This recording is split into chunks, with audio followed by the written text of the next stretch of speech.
हरे कृष्णा। श्रीमद् भागवत गीता यथारूप अध्याय 6 ध्यान योग श्लोक संख्या 33।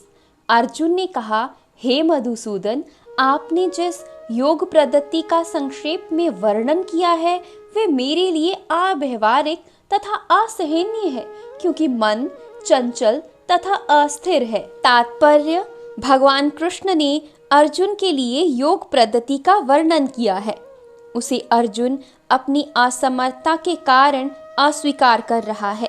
इस कलयुग में सामान्य व्यक्ति के लिए यह संभव नहीं है कि वे अपना घर छोड़कर किसी पर्वत या जंगल के एकांत स्थान में जाकर योगाभ्यास करे। आधुनिक युग की विशेषता है अल्पकालिक जीवन के लिए घोर संघर्ष। लोग सरल व्यवहारिक साधनों से भी आत्म साक्षात्कार के लिए उत्सुक या गंभीर नहीं है, तो फिर इस कठिन योग पद्धति के विषय में क्या कहा जा सकता है? जो जीवन शैली, आसन विधि, स्थान के चयन तथा भौतिक व्यवस्थाओं से विरक्ति का नियमन करती है। व्यवहारिक व्यक्ति के रूप में अर्जुन ने सोचा कि इस योग पद्धति का पालन असंभव है। भले ही वे कई बातों में इस पद्धति पर खरा उतर रहा था।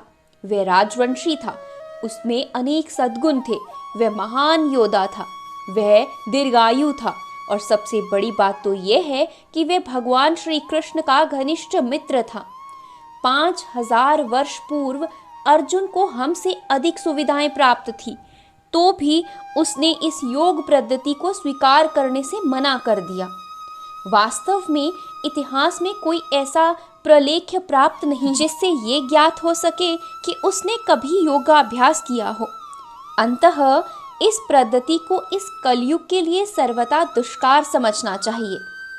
हाँ, कतिपय विरले व्यक्ति के लिए यह पद्धति सुगम हो सकती है, किंतु सामान्य जनों के लिए यह असंभव प्रस्ताव है। यदि 5000 वर्ष पूर्व ऐसा था, तो आधुनिक समय के लिए क्या कहना। जो लोग विभिन्न तथा कथित स्कूलों या समितियों के द्वारा इस योग पद्धति का अनुसरण कर रहे हैं, भले ही संतोषजनक प्रतीत हो, किंतु वे सचमुच ही अपना समय गवा रहे हैं। वे अपनी अभिष्ट लक्ष्य के प्रति सर्वथा अज्ञानी हैं। हरे कृष्णा।